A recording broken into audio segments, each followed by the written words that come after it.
बादशाह जी ख़बर पई त मारी मुंहिंजी भेण आहे दिल्ली मारी कहाणी बख़्शाया जेके ॾोह कया में ओ पुॾनो खां ख़ुदाई जे ऐं नरत माया नेण हली आयो वटि मारूं जो मर्द नर मूंखां मेण बेरी बारीअ जे लॻ बख़्शिया जेकी वाधू पिया मां वेण ओ बेली मारूं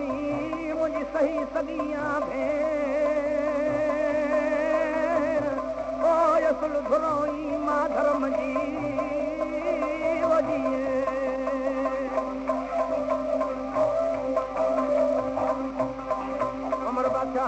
मारी मां भेण कई आहे हिनजी शादी करे छॾियां भेण करे पाणाया ओ पोइ माण्हू मुंहिंजी खेत खे उमिरि ओढो वणायो जो बि जेको मिट माइट हो मुंड जो तो बि साहिब सॾायो विच में विहारे उन्हनि खे पाइप फरमायो चोर विधो पे शैतान रब खे रखायो शुकुर परियां इन ॻाल्हि जो मूंखे बारीअ बचायो चवे गुलाम अहमद ग़रीबन खे ऐं पानो परणायो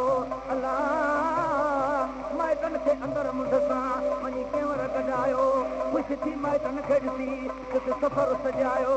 कामिल पंहिंजे काज जो ख़ुदत कयो सायो तंहिंखे ॾेई ॾाज वॾा दिरा पानव परणायो ओ छकरनि में छांवा करे तंहिंखे चौरंग चाढ़ायो पाण पेकनि जी पेर भरे ॿाहिरि मर्द मोकिलायो इहो जस उमिरि जो ऐं ॻोठनि ते ॻायो ओ मुंहिंजा लुॾण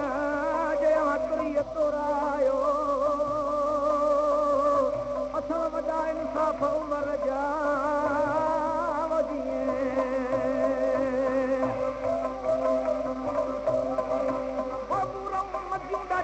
मां कयूं आहिनि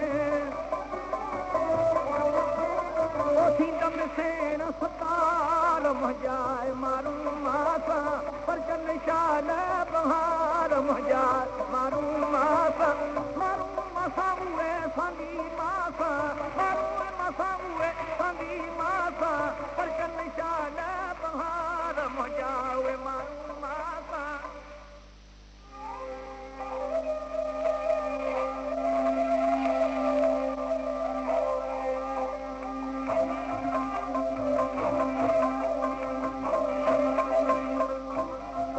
प्यारा किताबनि ते लिखनि था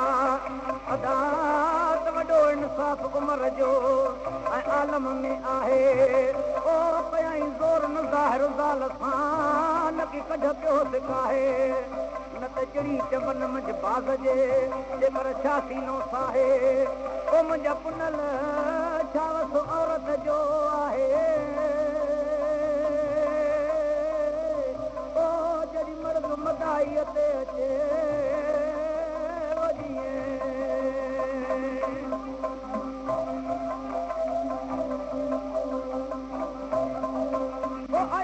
भरी ॾाढी आहियां मां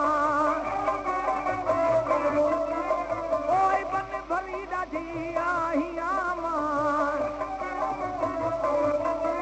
मुंहिंजो सतरू कज सतार मिलने मारूं मासां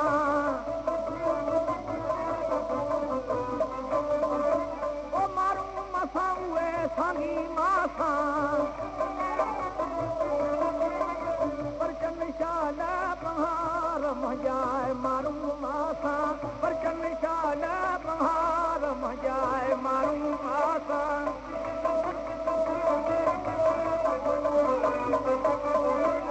ख़ुदा जा प्यारा चवनि था ही उमिरि जो किसो ॿुधण जहिड़ो आहे ऐं नतीजो आहे सॼो ई मिलंदे अलाह सभु रज़ामंद हो रब ॾांहुं ऐं